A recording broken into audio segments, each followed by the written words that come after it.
नगर निगम चुनाव के लिए प्रचार परवान पर चढ़ने लगा है। उम्मीदवार अपने अपने वार्डों में जाकर मतदाताओं से संपर्क कर रहे हैं और उनकी उम्मीदों पर खरा उतरने का भरोसा भी दे रहे हैं। इस बीच सिटी चैनल पर महाकाल टुडे संयुक्त रूप से इलेक्शन एक्सप्रेस की शुरुआत की है, जो वार्ड वार्ड जाकर न केवल मतदाताओं से उनका रुख जान रही है, बल्कि चुनाव मैदान में किस्मत आजमा रहे उम्मीदवारों से भी बात कर रही है कि आखिर उनका एजेंडा क्या है। लगातार यहाँ पर इसके इलेक्शन को कैंपेन को आप कवरेज कर रहे हैं। आपके नॉलेज में ये बात जरूर है, पूरे अधिकतर मीडिया साथियों ने मुझसे पूछा कि यहाँ पे अनेक समस्या है। तो पिछले 7 वर्षों से जो भी भारतीय जनता पार्टी के पार्षद या महापौर है, इस वार्ड में नहीं अनेक 54 वार्ड में पूरे शहर में समस्या है, क्योंकि उन लोगों ने कोई काम नहीं किया।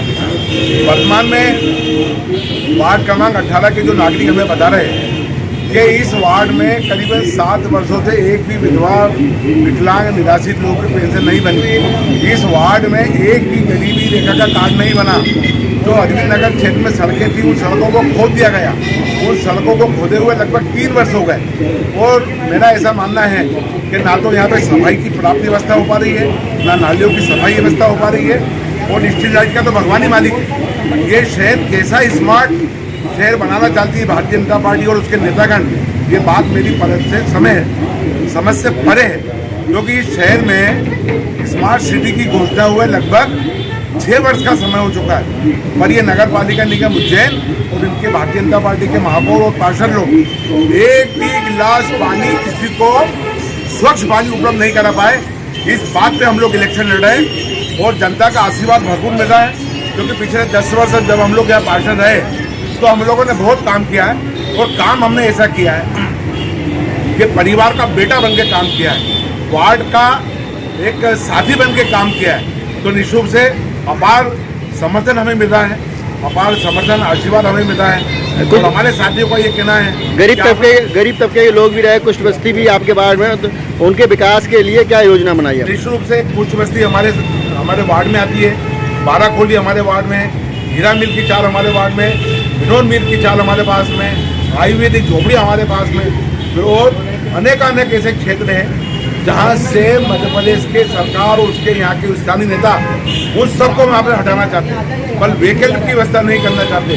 हमने कई बार अभी हाई कोर्ट जाकर के हाई कोर्ट में पिटीशन दाखिल की है, आने वाले समय में हमको पिटीशन दाखिल करना पड़ेगी। हमारा ऐसा कहना है कि जब सरकार के अनेक ऑर्डर है कि उन्हें उसी स्थान पर आपको पट्टे देना है, उसी स्थान पर आपको मकान देना है, परंतु ये लोग ऐसा नहीं चाहते। हमेशा इसी बात पर डरा के उनको रखा जाता है। धन्यवाद। हाँ, वो हमारे जो इंटक का हमारे साथी ओम भदौरिया जी वगैरह, वो इस मैटर को देख रहे हैं और उम्मीद है कि शायद अगले महीने तक हमारे विनोद मिल के मजदूरों को पैसा मिलेगा। माननीय सुप्रीम कोर्ट ने 2.5 साल पहले कह दिया, 2.5 साल पहले सुप्रीम कोर्ट ने कहा कि इनको भुगतान करिए, पर ये मध्य प्रदेश की सरकार उनको भुगतान नहीं कर पाई।